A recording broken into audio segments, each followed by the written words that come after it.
Hi viewers, బాగున్నారా అందరూ? ఇవి చూసారా, డ్రాగన్ ఫ్రూట్స్ మా ఇంట్లో పండినవండి. మీకు ఇంతకుముందు ఒక వీడియోలో పువ్వులు ఎలా ఉంటాయో చూపించాను కదా. ఆ తర్వాత పండ్లు వచ్చిన తర్వాత చేస్తానన్నాను, కానీ నాకు ఆరోగ్యం బాగోక చేయలేకపోయానండి.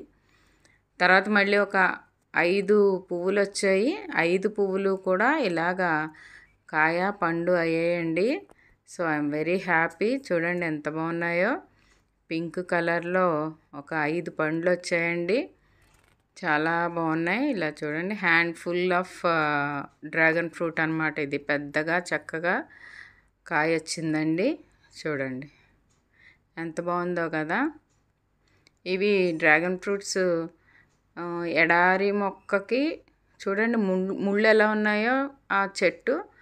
ఆ ముళ్ళ చెట్టుకి ఇంత అందమైన పువ్వులు, అలాగే పండ్లు చాలా టేస్టీగా ఉంటాయండి. ఈ పండ్లు తీయగా, మళ్ళీ ఇందులోనే లోపల తెల్లగా ఉంటాయి. అవి అంత టేస్ట్ రాదు. కానీ ఈ పింక్ కలర్ది లోపల కూడా పింక్ కలర్లో ఉంటుంది. చాలా టేస్టీగా ఉంటాయండి. ఇది ఇంకా కొంచెం రేపటికైతే పూర్తిగా పండుతుందండి. చూసారా, క్రిందన గ్రీన్ కలర్లో ఉంది కదా, ఇంకా కొంచెం పండాలి. ఇది రేపటికి బాగా పండిపోతుంది. చూడండి ఎంత బాగున్నాయో. మరి అది దేవుని సృష్టి చూడండి ఎంత విచిత్రంగా ఉంటుందో. మనకి ఇంత ముళ్ళ చెట్టుకి అంత అందమైన పువ్వులు, అలాగే అంత రుచికరమైన పండ్లు, ప్లస్ మనకి చాలా విటమిన్ వాల్యూ కలిగిన పండ్లు అన్నమాట అండి. డ్రాగన్ ఫ్రూట్కి చాలా మెడిసినల్ వాల్యూస్ ఉన్నాయండి. ఆరోగ్యానికి చాలా మంచిది. ఇప్పుడిప్పుడే మనకి ఇటువైపు బాగా దొరుకుతున్నాయి, ప్రాచుర్యం పొందాయి. మనకి ఇప్పుడు అందరూ కొనుక్కుంటున్నారు, కానీ కొంచెం కాస్ట్లీగా ఉంటున్నాయి. ఇవి నిన్న 5 చూపించాను కదండి, కానీ ఈరోజు ఉదయం కోద్దామని వెళ్ళేసరికి 3 ఉన్నాయండి. మాది అపార్ట్మెంట్ టెర్రస్ మీద అవ్వడం వలన ఎవరో 2 కోసుకుని వెళ్ళిపోయారండి. మనసుకి చాలా బాధ అనిపించింది. కానీ ఏం చేస్తాం, మరి అపార్ట్మెంట్ కదండి, చాలా రకాలైన వాళ్ళు ఉంటూ ఉంటారు. రకరకాలైన మనుషులు వస్తూ ఉంటారు, వెళ్తూ ఉంటారు. ఎవరు తీశారని ఎవరిని అడుగుతాం చెప్పండి. కాబట్టి ఏం మాట్లాడలేకపోయాను నేను. సో ఇవాళ పొద్దున్నే వెళ్ళి ఈ మిగిలిన 3 కోసుకుని తెచ్చుకున్నాను అనమాట అండి. సాయంత్రం ఇంటికి వచ్చాక ఇప్పుడు కోస్తున్నానండి ఈ డ్రాగన్ ఫ్రూట్ని. పైన అలాగా తొక్క తీసేసి చూడండి కోస్తే, చూసారా లోపల ఎంత బాగుందో పింక్ కలర్లో.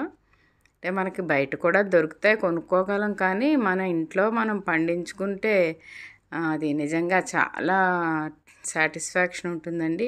ఏది చిన్నదైనా సరే, పండైనా కాయైనా ఆకైనా ఏదైనా సరే, మనం పండించామంటే చాలా సాటిస్ఫాక్షన్ ఉంటుంది. అందుకే మరి రైతులకు కూడా మనం అందుకనే అంత వాల్యూ ఇవ్వాలి, ఇస్తున్నాం మనం. వాళ్ళు ఏ పంట అయినా ఆరుగాలం శ్రమించి పండిస్తారు. అలాగే మనం చూడండి, ఇది ఇలాగా పైన చాలా దళసరగా ఉంటుందండి తొక్క. తీసేస్తే లోపల బ్లాక్గా కనబడుతున్నాయి చూసారా, ఇవన్నీ కూడా సీడ్స్ అనమాట అండి. ఇంత చిన్న విత్తనంలోంచి మీకు విత్తనాలు తీసి చూపిస్తాను చూడండి. చాలా చిన్న విత్తనం ఉంటుంది ఇది. అంత చిన్న విత్తనం నుంచి అంత పెద్ద ముళ్ళ మొక్క తయారవుతుందంటే నిజంగానే దేవుడి సృష్టి చాలా విచిత్రమైనదండి. మరి ఇది ఎక్కడైనా మీకు దొరికితే తప్పకుండా తెచ్చి వేసుకోండి కొమ్మ.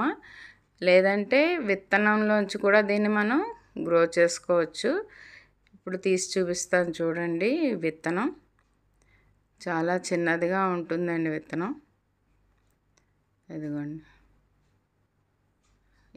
ఇది మామూలుగా మనం ముందుగా ఒక చిన్న కప్పులోనో ఇందులోనో వేసి మొక్క వచ్చిన తర్వాత దాన్ని పెద్ద కుండీలో పాతుకుంటే ఎదుగుతుందండి. చూడండి, ఇది చాలా స్వీట్గా ఉంటుంది, చాలా టేస్టీగా ఉంటుందండి. మీరు తినే ఉంటారు.